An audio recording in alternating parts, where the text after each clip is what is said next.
Hey YouTube, it is Bo-Pah, And Boatie. and we are here to make an update. Oh, and Baby Drake. Baby Jake. We're here to make an update. The last video we uploaded was our labor and delivery video footage, so we just wanted to talk a little bit about that. Not too much because you saw, that labor and delivery video was pretty long, and so you guys got to see the majority of things that happened. So yeah.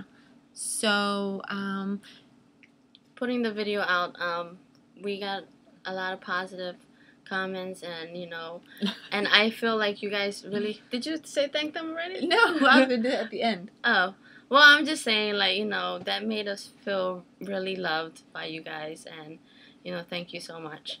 Yes, and we have felt loved. Yeah, we have felt loved this entire journey. Like, it's been crazy. We'll get to the thank yous. Thank you. So yeah, so I'm gonna fast forward into when I'm actually in labor, because as you guys know, I had my appointment.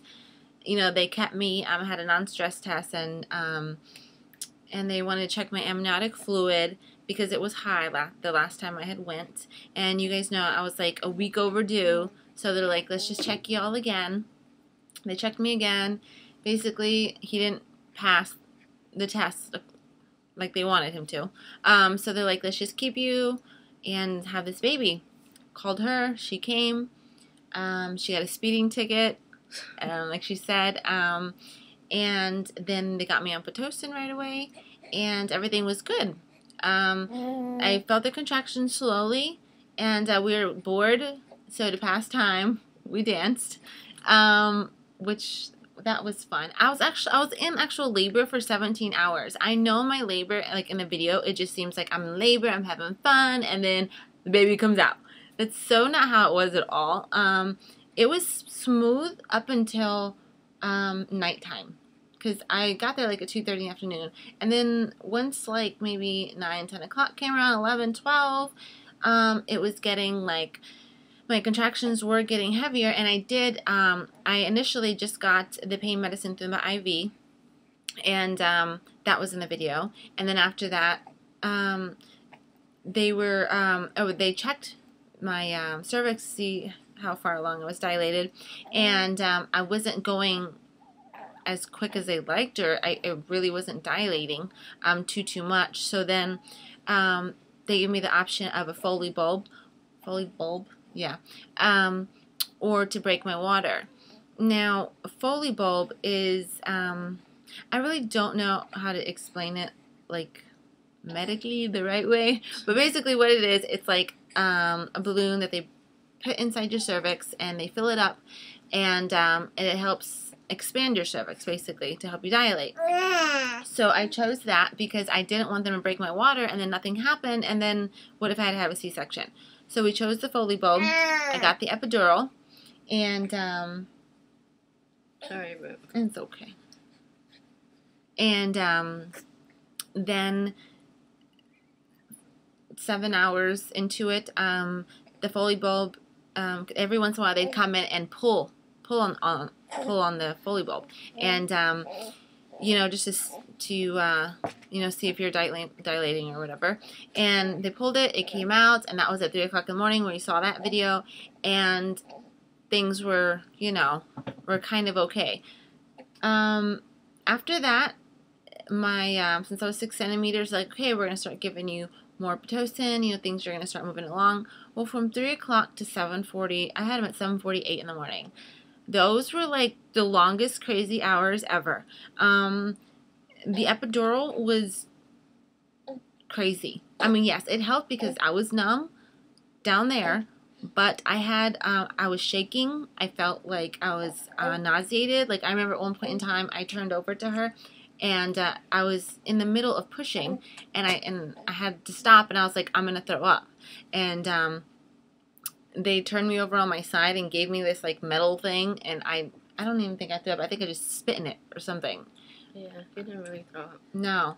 I felt like I couldn't breathe. Like, I literally thought like I couldn't breathe. I had to have Boatie rub my back because that was the only way I could feel like I could take a deep breath as if she continued to rub it.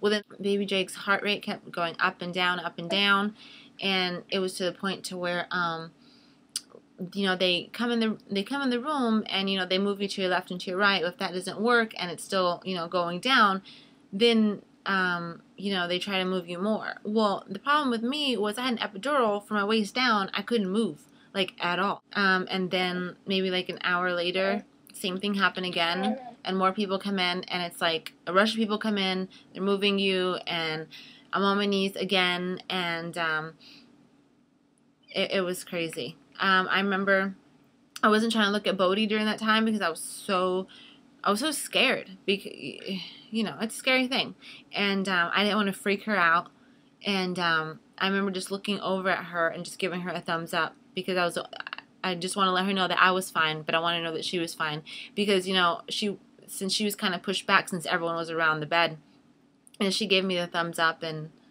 it was fine. And what were you feeling during all that?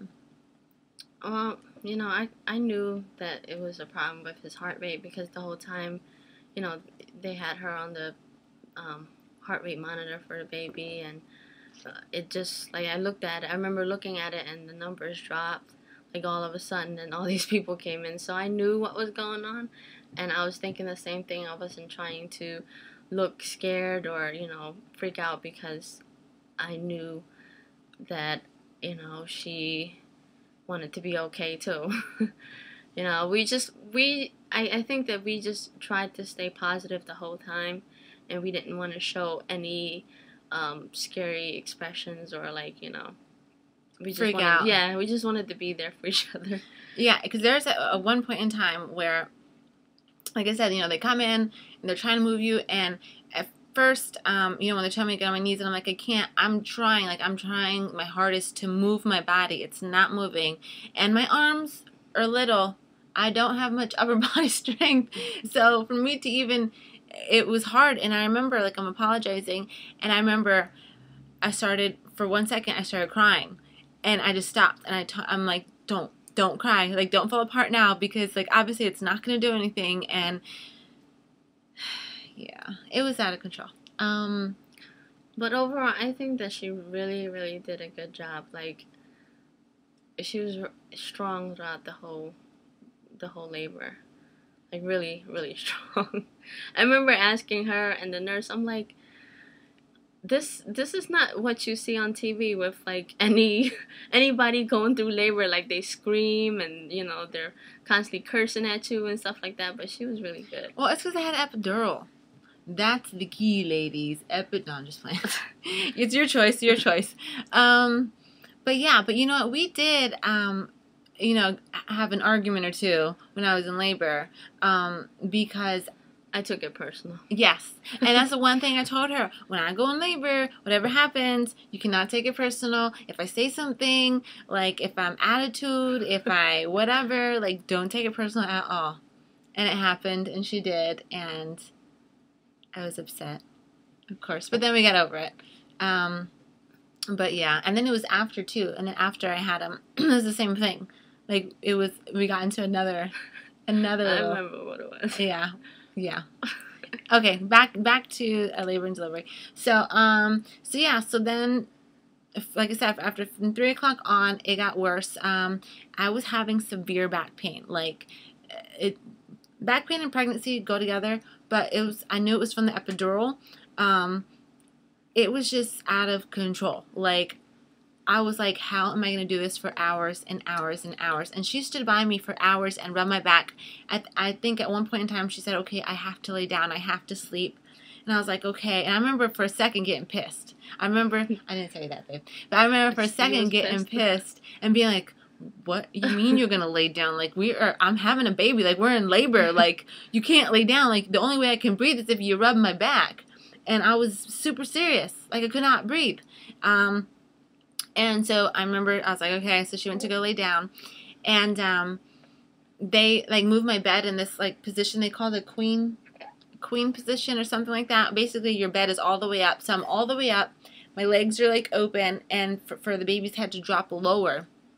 And I had to sit up like that for hours. So I'm there, and yeah, and then it was time to push, so I'm pushing, and I couldn't feel my contraction, so I didn't know when to push. So again, I felt helpless there, and I remember the nurse asking me if I could feel my contractions.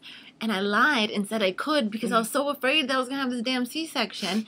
And so she'd be like, okay, tell me when you're going to have a contraction so we can push. And I'd be like, and she'd ask me, so are you having one? And I'd be like, yeah. And then she'd be like, okay. And then we would push. But I knew she was asking me because she saw on the monitor what she thought was a contraction. So I would just go with it. But yeah. And we ended up having 2 doctors in there. And then like the I forget what it's called, the neonatal team, the baby team was in there. Because there's a little bit in the video where when I'm pushing, like the doctor talking about you know, he's gonna have to use the vacuum, and if that doesn't work, we're gonna have to have a C-section. And of course, I have never, like seriously, never prayed for so long in my life, like never. Like you guys all know, before I was like, I don't want a C-section, like I don't, I was so against it. And from when we got there, and then, you know, to me dilating, like the whole entire time, I'm like praying, please, please, please. And of course, to hear that and you're pushing, and I'm like, oh my goodness, like really? Like you're telling me that now? So I'm like, I remember in my head, I'm just like, please, God, please, please, like, because I did not, you know. And then, of course, them coming in and all that happening, I'm just thinking in my head, like, the baby. And of course, I'm like, fine, C-section. But at the same point in time, I'm like, no, like, I can do it. And Boatie was helping me so much because she was sitting there and she's like, you know, it's going to work. It's going to work. And like, oh, they were going to try to use the suction. But then the doctor said that your baby has too much hair. We can't use the suction. So then they ended up using forceps to get him out. And if anybody's ever seen those things, they are scary looking.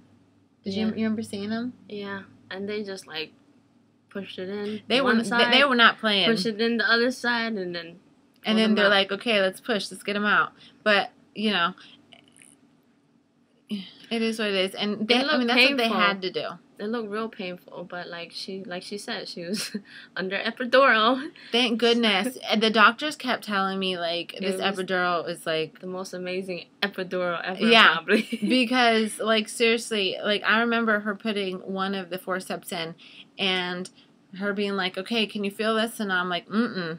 And thank you, Jesus, I couldn't, because she shoved that thing in there. And then I remember feeling movement and pressure. That's all I felt.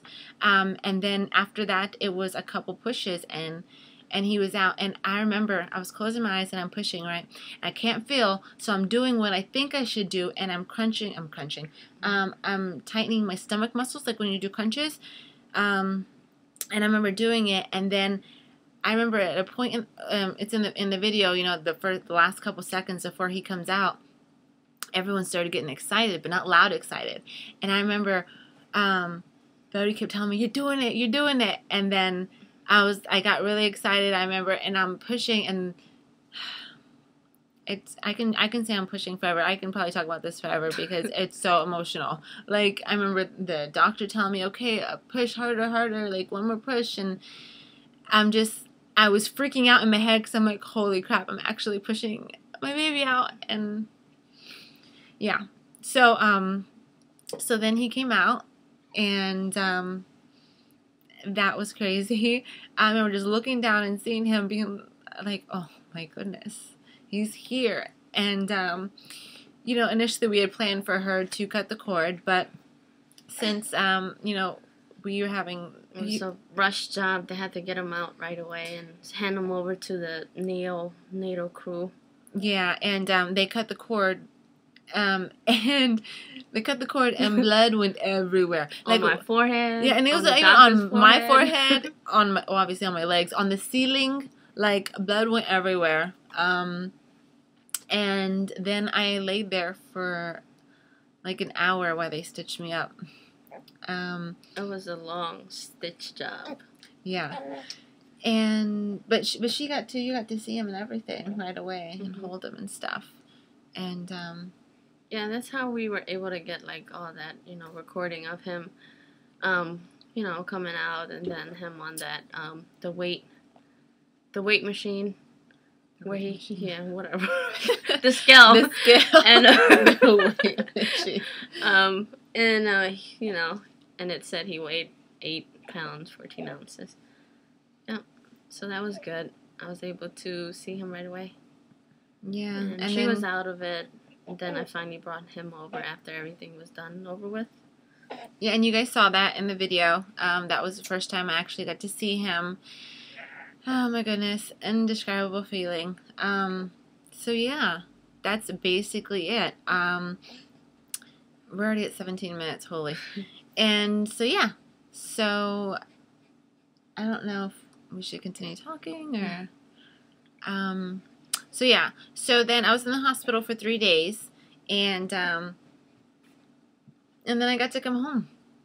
And as you guys know, we talked about before, he had jaundice. Well, she stayed in the hospital for an extra day is because she lost a lot of blood.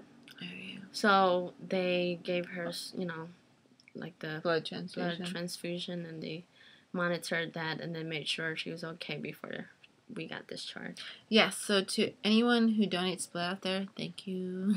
Thank you, because this pregnancy I've had to get several blood transfusions. So yeah. That is our... We have a lot to talk about, and we've hardly made any videos. This is the problem. We get here and we start talking, and we know we're in a time frame because it's over 18 minutes. Yeah, so I guess we're going to end it here. And we do want to thank everyone so much for being here, for leaving comments, or not even, just being here, you know. When we first started this, we did not know that we were going to get so much love from people, and it has changed everything. I could not even imagine how we would have done this without doing videos and having YouTube, because there were times where it was really hard, you know, times where we were disappointed in the reactions of our family, you know, or people close to us, and you guys were there. And it's probably going to be, I mean, other people are probably going to kind of go through what we went through. You know, once you get your positive and you tell people, I mean, depending on your situation with family, it's probably not going to be the same reaction you would get from a straight couple.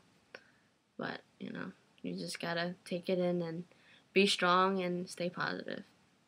Yeah, and I mean, yeah. All I can say is thank you so much. We appreciate all the love. Like, I can't say that enough. Like, it really, really means the world to us to know that you guys care and you guys have been there, and you have just been there smiling and being excited for us the whole entire time. And it's a wonderful, wonderful feeling. And I honestly don't know how we would have done it if we hadn't did videos or we didn't have YouTube. Like, who else would have made me smile or made me feel good when I wasn't, you know, other than Boatie. But, you know, it's nice. So thank you. And let us know what you guys want to see, because, like, now that I'm not pregnant, like, when I was pregnant, I kind of knew what to do every week. It was kind of the same thing. Now I'm like, well, hell. I mean, I know we have a lot of catching up to do, like, a lot of catching up to do with videos. Maybe we'll make another one. Mañana. No. All right. Catch you later, YouTube.